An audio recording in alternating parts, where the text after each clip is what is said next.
भारत गौरव आचार्य श्री पुलक सागर जी गुरुदेव के प्रवचन और धार्मिक कार्यक्रम देखने एवं सुनने के लिए जिन शरणम मीडिया चैनल को अभी सब्सक्राइब करें और बेल आइकॉन पर क्लिक जरूर करें।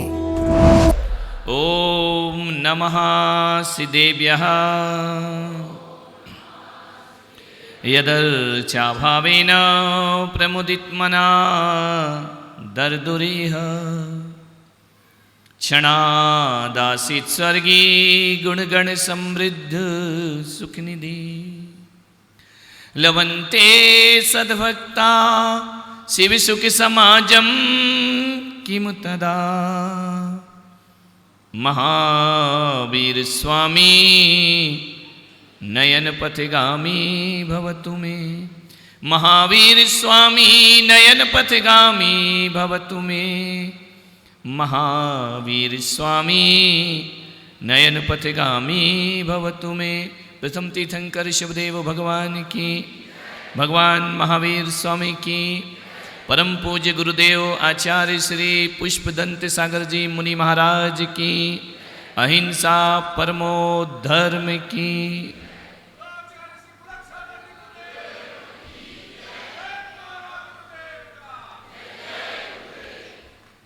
9:15 हो गए।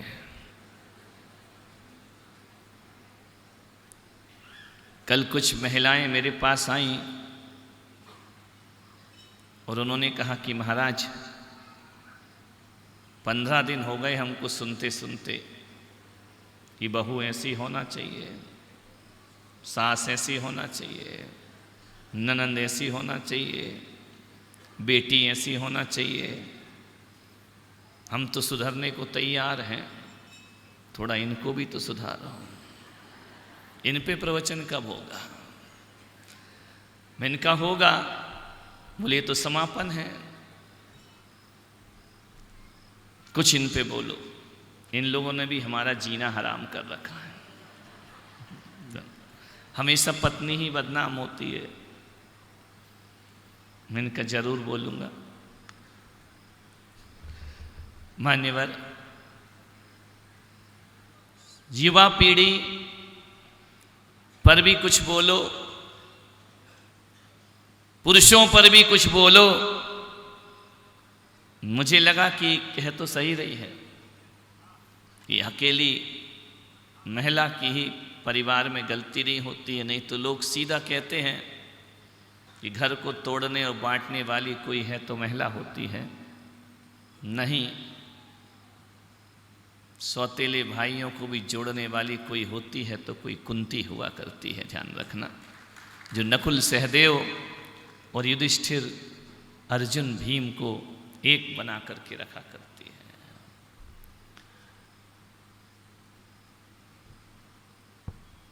मैं आज एक विषय आपके सामने रख रहा हूं। बड़ी तेजी से युवाओं में यह विकृति आ रही है,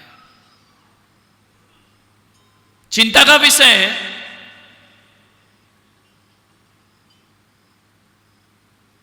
एक नारी को कुछ नहीं चाहिए, वह गरीबी के दिन गुजार लेती है। और हमारे देश की नारी तो वो नारी होती है जो एक पति के सहारे पूरी जिंदगी गुजार दिया करती है। विदेशों की संस्कृति नहीं है जहां आए दिन पति बदले जाते हैं, पत्नी बदली जाती है। ये हिंदुस्तान है, यदि एक बार फेरे डल जाएं तो 7 जन्मों की कसमें खा ली जाती हैं। ध्यान रखना, हमारे देश की नारी वो नारी है जो बिना पति के भी जीवन गुजारती है और एक पति के सहारे भी अपना जीवन गुजार दिया करती है। अधिकतर वही है कि जो पति से मिलता है अपना भाग्य समझ के स्वीकार कर लेते हैं। लेकिन मैं आज आपसे कह रहा हूं कि हमारे देश में बड़ी तेजी से नशा प्रवेश कर रहा है। ध्यान रखना, कल कुछ आदिवासी संत आए मेरे पास दोपहर के समय। उन्होंने कहा महाराज, हम आदिवासियों को, हम गांव में रहने वाले लोगों को कुछ ऐसे संदेश दो कि हमारा जीवन भी महान हो जाए। मैं इनका जरूर दूंगा। बहुत धर्म चर्चा की उन्होंने आधे घंटे कि आपस में बेमनस्ता कैसे मिटे, मांसाहार से कैसे बचें, नशे से कैसे बचें। मूर्ति पूजा पर भी उन्होंने बहुत बातें की। इनका जो कुछ कहा कल आज सभा में मिलेंगे। सबसे बड़ी आदमी में बुराई है वह नशा करता है, ध्यान रखना। नशे से बचो। नशे का राक्षस अपने पंजे फैला रहा है, वो बड़ी तेजी से गिरफ्त में ले रहा है। एक बात ध्यान रखना, बिना हया बिना शर्म के शादी पार्टियों में शराब परोसी जाती है, ध्यान रखिए। और ये बुराई केवल गरीब की झोपड़ी में नहीं, ये बुराई बड़े बड़े महलों तक भी पहुंच गई है, ध्यान रखना। और ये मत सोचना कि कोई अनपढ़ और पिछला आदमी ही इस तरह के काम करता है। अब तो पढ़े लिखे लोगों के यहाँ भी शराब बिना हया के परोसी जाती है, बिना शर्म के परोसी जाती है। शराब फैशन बन गया है। जिस बारात में शराब ना हो, आदमी कहते किसकी बारात में आ गए, ध्यान रखिए मान्यवर। हर जगह शराब जा रही है मान्यवर। सोचना है शहर हो या गांव हो, पढ़ा लिखा हो या अनपढ़ हो, पिछड़ा हुआ हो, अरे महाजन कौम हो या साधारण लोग हो, पढ़े लिखे हो चाहे, ध्यान रखना आज की समाज दोहरा जीवन जी रही है। आज की समाज दोहरा जीवन जी रही है। मंदिर में पानी छान कर बाहर शराब पी रही है। आज की समाज बड़ा दोहरा जीवन जी रही है। समस्या है, बहुत बड़ी समस्या। वह बहू वह बेटी जिसके घर में शराब आती है, मैं कहता हूं जिसके घर में शराबी आदमी नशे वाला होता है, अब उसे किसी और नरक की नहीं, अपने आप उसका घर नरक में परिवर्तित हो जाया करता है। आपसे मेरा निवेदन है, आपसे मेरा आग्रह है, शराब जैसे नशों से बचने का प्रयास करिए। आदिवासी भाइयों बहनों से भी कहूंगा, शराब का बहिष्कार करिए। ध्यान रखिए, इस देश से हमारा भारत 21वीं सदी का भारत नशा मुक्त भारत होना चाहिए, शराब मुक्त भारत होना चाहिए, व्यसन मुक्त भारत होना चाहिए। तब जानेंगे कि हमने अपने हिंदुस्तान का विकास किया है। मान्यवर, सोचना है, मुक्त करो इस देश को। छोटे छोटे बच्चे ये जो मेरे कमरे में आते हैं, मुंह में मसाला दबाए चले आते हैं, ध्यान रखना। एक तरफ कहते हैं जब तक सूरज चांद रहेगा मुनियों का सम्मान रहेगा। वाह, मुंह में मसाला भरे हो, कमंडल पकड़ना चाहते हो, साधु के साथ चलना चाहते हो, मुख शुद्धि तो है नहीं है तुम्हारी, ध्यान रखिए। ये मसाला खाने वालों के मुंह देखना कभी। पहले लोग आते थे, मुझे अक्षत चढ़ाते थे, चावल चढ़ाते थे, अब तो जैसे ही झुकते हैं चढ़ाने को, पॉकेट में से मसाला गिर जाता है, ध्यान रखना। जल्दी से जेब के साथ उठा के रख लिया करता है। विचार करिए, जो मसाला खा रहे हैं ना, पान मसाला, भगवान जाने क्या क्या खाते हैं, इनके दांत ऐसे लगते हैं, ऐसे लगते हैं, ऐसे लगते हैं जैसे म्यूनिसिपालिटी के सुलभ कॉम्प्लेक्स की कमोड जो बरसों से साफ नहीं होती है, वैसे इनके दांत चमका करते हैं। इनको देखो जरा। एक नशा का मसाला खाने वाला आया, इनका भाई तेरे दांत तो मोतियों जैसे चमक रहे हैं, ध्यान रखिए। कितने सुंदर परमात्मा ने रूप दिया है, क्या विकृतियां हम अपने जीवन में कर लिया करते हैं। सोचना है, आपको विचार करना है, थोड़ा सा चिंतन करना है, क्या क्या खा रहे हैं आप लोग। अरे काजू खाओ, किशमिश खाओ, बादाम खाओ, तंबाकू खाता है आदमी, नशा करता है आदमी, दारू पीता है आदमी। ये मानव की सभ्यता है, ये मानव का जीवन जीने का तरीका हुआ करता है। एक भी महापुरुष उठा करके देखो, इतिहास के महापुरुषों को उठाकर देखो, एक भी पुराण पुरुषों को उठाकर देखो, कोई दारू नहीं पिया करते हैं। एक आदमी में रास्ते में जा रहा था, महामहिम जी, मैं बिहार कर रहा था, एक बाबा मिले। बाबा ने मुझसे कहा कि बाबा जी प्रणाम। मैंने भी कहा आशीर्वाद। जटाजूट धारण किए, बोले है क्या? अरे मैंने कहा क्या है? अरे बोले है क्या? अरे मैंने कहा मेरे पास कहाँ है? तो मैंने कहा इधर आओ, क्या कहना चाह रहे हो? रास्ते में चल रहा था, वो आ रहे थे, मैं जा रहा था। अब वो समझे होंगे बाबा बाबा इलाहाबाद के पंडे, चल रहा होगा सब रंग में भंग जमा हो चकाचक। वो नहीं समझा कि जैन साधु हैं, दिगंबर साधु हैं। उसने कहा बाबा जी है या नहीं? मैंने कहा नहीं, एक बात बताइए क्या है? बोले भोलेनाथ का प्रसाद। मैंने कहा कमाल कर दिया रे आदमी, भोलेनाथ का प्रसाद तू कह रहा है कि शराब प्रसाद है, गांजा प्रसाद है, भांग प्रसाद है। मैंने कहा तू क्यों करता है? तू संत है, तुझे शर्म आना चाहिए। यदि तू ही ऐसा करेगा तो समाज का क्या होगा, देश का क्या होगा? बोले मैं क्या गलत कर रहा हूं? ये भोलेनाथ का प्रसाद है। महादेव ने भी भांग पी थी। मैंने कहा मुझे तो नहीं मालूम महादेव ने भांग पी, और मैं पुलक सागर तो नहीं मानता हूं कि कोई देवी देवता नशा करता हो जीवन जीने के लिए। मैंने कहा वो भांग नहीं पी। बोले अरे उनने पी थी, आप जैन साधु क्या जानो? अरे मैंने कहा मैं थोड़ा बहुत तो जानता हूं। मैंने कहा ठीक है, ये महादेव का प्रसाद है? बोले हाँ। तो मैंने कहा पक्का तू महादेव का भक्त है? बोले पक्का भक्त हूं। तो मैंने कहा महादेव तू भांग पी रहा है, ये चरस पी रहा है, भांग ले रहा है, अफीम ले रहा है, ये महादेव का प्रसाद है। बोले उन्होंने भी लिया था। तो मैंने कहा एक बात बता, एक बार महादेव ने जहर भी पिया था, तो बोल जहर का प्रसाद कब ग्रहण करेगा? ध्यान रखिए, जहर पियो। एक बार उन्होंने नीलकंठ हो गए थे जहर पी करके, ध्यान रखना। अमृत मंथन हुआ, ऐसा पुराणों में लिखा हुआ है, उसमें अमृत भी निकलता है और जहर भी निकलता है।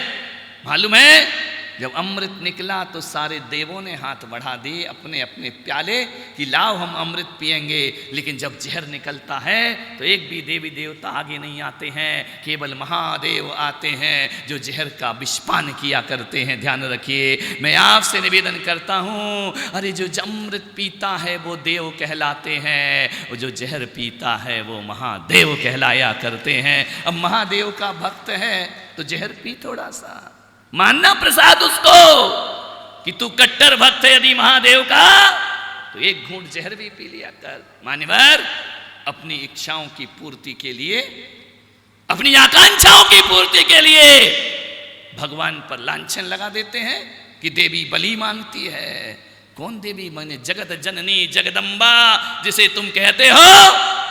कोई मां अपने बच्चों की बलि मांग सकती है जिंदगी में? कोई मां ये कह सकती है कि मेरे बच्चे को कुर्बान करके मार करके मेरे चरणों में रख दिया जाए? तुम्हें खाना है, परमात्मा को बदनाम मत करो। ध्यान रखिए, मान आपसे निवेदन है।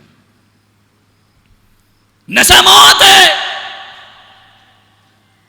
आज आपकी मौत है, कल परिवार की मौत है, समाज की मौत है, लेकिन राष्ट्र की मौत है। ध्यान रखना, अकेली सरकार दोषी नहीं है। नशे में की दुकानें खुल रही हैं, बात तो यही है कि एक तरफ तो सरकार शराबी को कानून कहता है कोई शराबी सड़क पे बहक रहा हो तो उठा के जेल में बंद कर दो, दूसरी तरफ दारू की लाइसेंस भी दे दो। ध्यान रखना, मान्यवर आपसे निवेदन है, क्या करें? हरियाणा में एक समय शराब पे पाबंदी लगाई गई, 6 महीने बाद पाबंदी हटाना पड़ी। क्यों? पीने वालों की जमात लगी है, कानून क्या करे? गुजरात में शराब पर पाबंदी है ना, लुके छिपे तो सब कुछ होता है। मैं पूरा पैदल बिहार करके आया।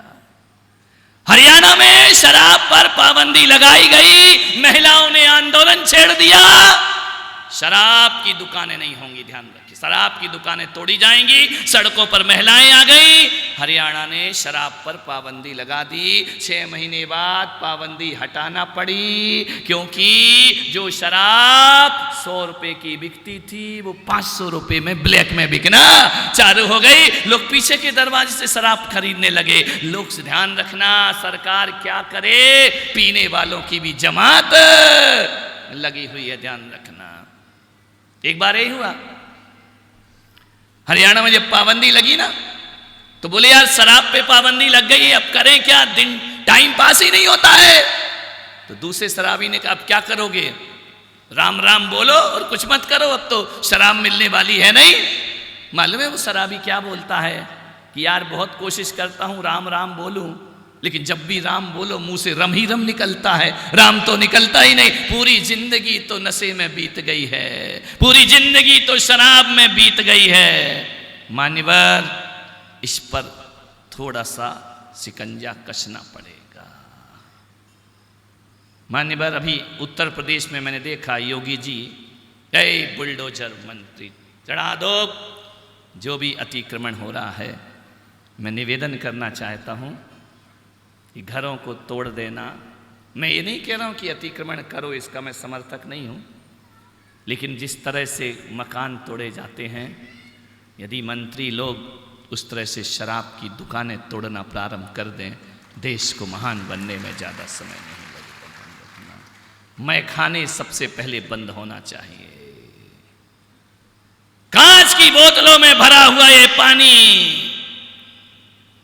ये मेरा देश जो गंगा जल को महान मानता है, ये मेरा देश जो गंधोदक को पूजा करता है, ध्यान रखना, जो गंधोदक को माथे पर लगाता है और जो गंगा जल को पीकर अपने आप को पापों से मुक्त समझता है। जिस देश में गंगा बह रही हो उस देश में शराब की नदियां बहें, ये देश के साथ बहुत बड़ा उसकी संस्कृति के साथ कुठारा घात हुआ करता है। ध्यान रखिए, मैं आपसे निवेदन कर रहा हूं। एक आदमी से मैंने पूछा, क्यों रे शराबी, शराब क्यों पीता है? बोले महाराज पी लेता हूं। क्यों पीता है? बोले मुझे पीने, गाने भी तो बन गए ना, मुझे पीने का शौक नहीं, पीता हूं। हाँ, एक्सपीरियंस कितने जल्दी बोल रहा है, गम भुलाने को। एक बात ध्यान रखिए, कौन कहता है कि शराब पीने से हम गम भूल जाते हैं? जिंदगी जीना नहीं आता, बहकते हो तुम, ध्यान रखना। कौन कहता है शराब पीने से गम मिटते हैं? मेरे भाई, थोड़ी देर को तुम तो नशे में अपना गम भूल जाते हो, लेकिन पूरा परिवार गम में डूब करके मरता है। ध्यान रखना, वो पत्नी को जिंदगी भर के गम दिया करते हो तुम, बच्चों को जीवन भर के गम दिया करते हो तुम। थोड़ी सी नशे की दुत में आप सोचते हो कि हम गम से मुक्त हो गए, लेकिन पूरा परिवार गम में डूब करके समाप्त हो जाया कर।